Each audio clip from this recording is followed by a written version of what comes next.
Let's say you're moving into a whole new like market with this new vertical of vehicles or whatever that is. It could be that that has enough of a shift on your portfolio that you need to slightly craft your story about your whole company to make that make sense.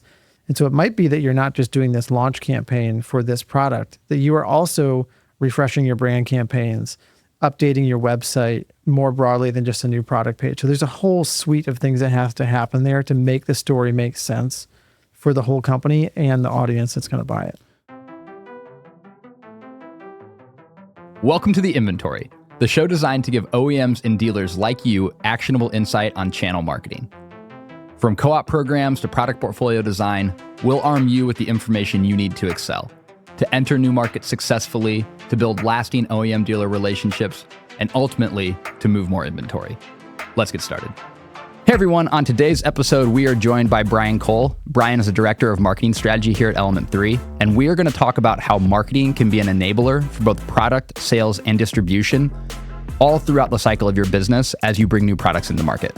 We'll also talk about a couple tactical things you can do right now depending on where you're at in that time frame. Hope you enjoy. Brian, thanks so much for coming on the show, man. Excited to talk to you.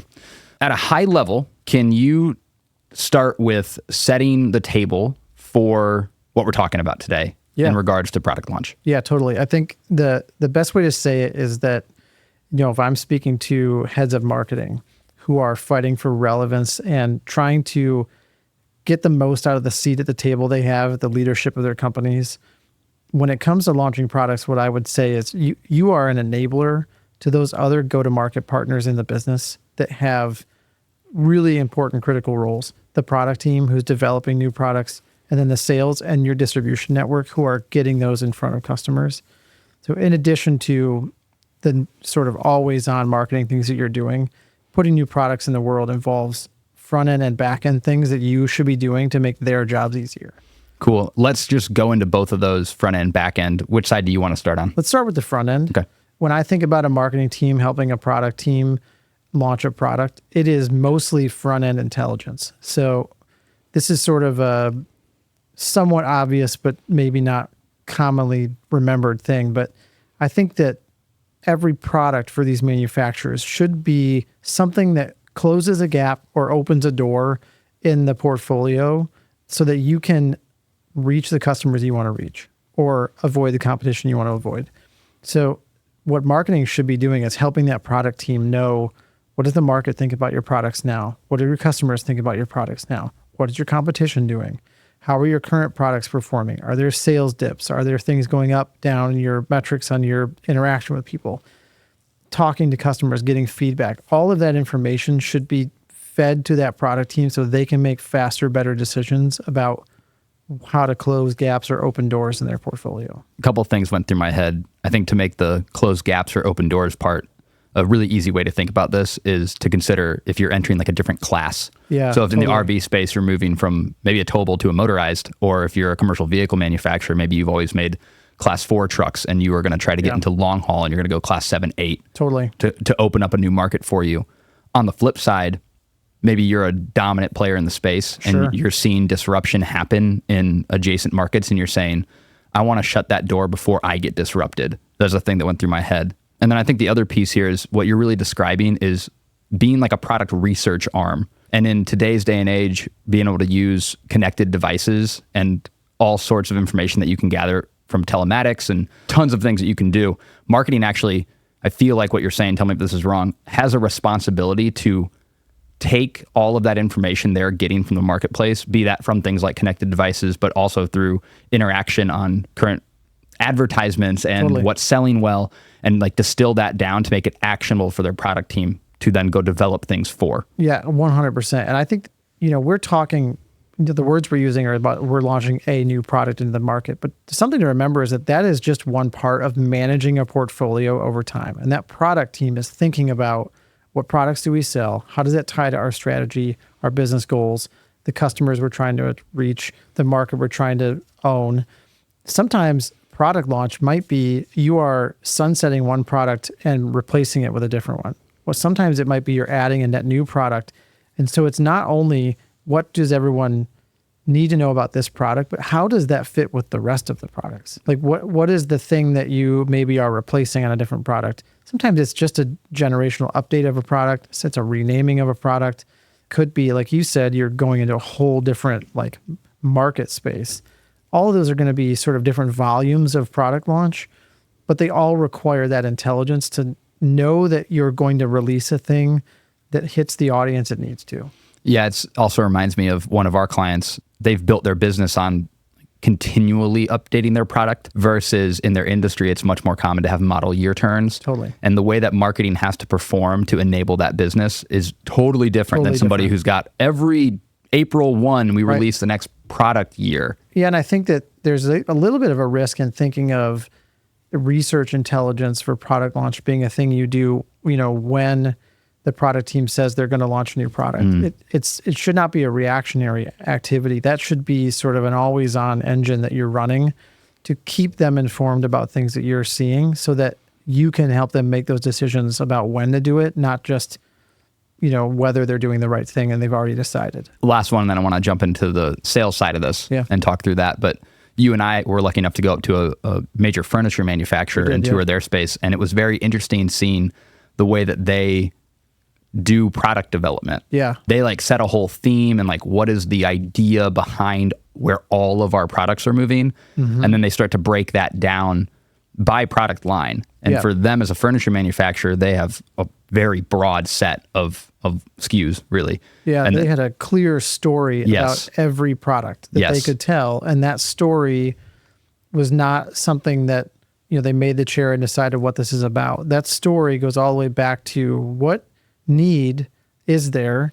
What inspiration did we take from this to make the thing? And now how is it going to help people do a thing that they need to do a little bit better? Right. Which I think leads us into the sales side. Yeah, because it's like, okay, great. When they have to go enable that story in the marketplace and salespeople have to go move product through their distribution network, be that dealers, in this case, we'll probably stay on dealers. Yep. What needs to happen in that side of the world? Yeah, there's sort of, I would say the no duh moment here is that no one's going to buy a product that they don't know about and they can't see themselves in. And so marketing's role here, and we're kind of moving now from that before the product development thing really gets off the ground to now we're getting ready to push out this new RV, this new boat to the audience. What marketing's role there is really, from our perspective, is velocity of sales after launch. So how can you prepare the dealers through training, education, resources, so that once those things hit the lot, or even before they hit the lot, they're already turning sales or turning conversations?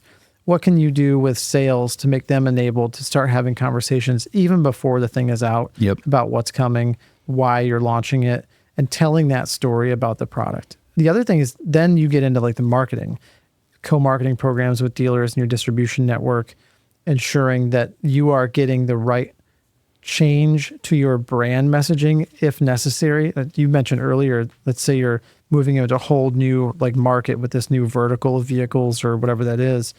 It could be that that has enough of a shift on your portfolio that you need to slightly craft your story about your whole company to make that make sense. And so it might be that you're not just doing this launch campaign for this product, that you are also refreshing your brand campaigns, updating your website more broadly than just a new product page. So there's a whole suite of things that has to happen there to make the story make sense for the whole company and the audience that's going to buy it. There's actually a piece you said way at the beginning where you said, this is kind of obvious. People are not going to buy a product they don't know about. Agreed, easy, understandable. The second jump you made is, and can see themselves in. Yeah. And I actually think that gets missed a lot. Totally. It's like, I got to tell people about my product. But in the way that you do that, you can either fail to tell a compelling story that helps them understand, like, why should I care about that product? Yep. Why should I individually use that product? What challenge is it solving for me that my current one doesn't? Yep. If you think about, we've mentioned boats and RVs and things of that nature, you want to look at repeat purchase as a major component of your product's strength and overall like performance as a company. And so if I'm going around in my my sport boat already and I'm wake surfing and I'm happy with it and everything's great, and you drop a $250,000 boat onto the market, you need to show me as a buyer, why am I going to go buy the equivalency of a starter home to replace the thing that I'm already using? We talk a lot in the when we work with our clients on, this comes up a lot in brand work and website updates and messaging, but we talk a lot about this shift from, don't talk about what you do, talk about what they get. And that speaks to what you're saying is, don't just tell everybody you have a new product. Tell the specific people that product was designed to serve based on the intelligence that you fed to the product team, that there is a thing that is great for them, and give them ways and reasons to imagine, or even through, I would say, test drives or industry shows, or boat shows. To be able to go and actually imagine it physically, like what they could be doing with that product. Yeah. I think to wrap, the thing I'm hearing from you is marketing sits at the central point, and when it's enabling product and sales really well, what it's actually able to do is help to define what's the need we're trying to solve with this product. Exactly. And then pull that story all the way through so that when it finally goes through development cycles and is ready to be launched, and the sales team has to go make things happen inside of the dealer network, and the dealers have to ultimately move product for you, you can tell a very clear, compelling, concise story that fits with your brand.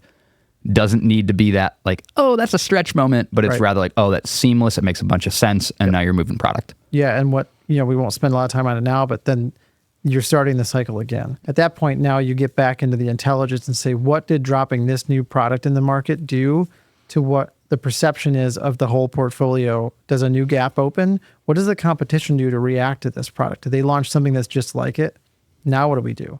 So that you're just sort of always spinning that product wheel in the same way you spin a marketing wheel. And those two things can be working together really well to keep each other informed and educated.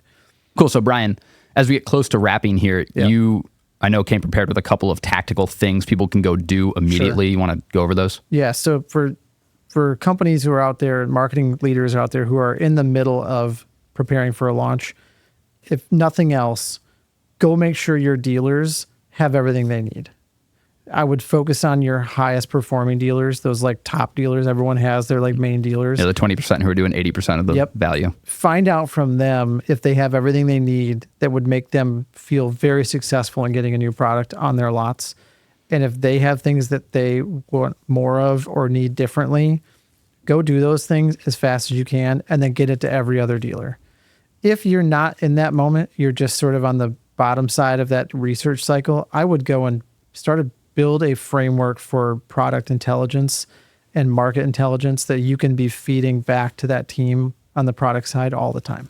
Is that something that you do with the product team? Most of these people don't have somebody with the title of like product marketing. Tech firms do, for example, but yes, these firms do not.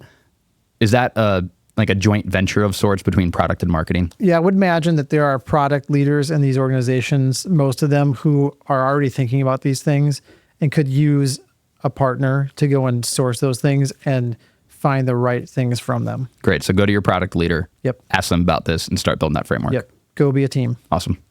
Element 3 is a full-service marketing agency that bridges the gap between OEMs and their dealers. For more insights on how to go to market well in the dealer model, head to element3.com.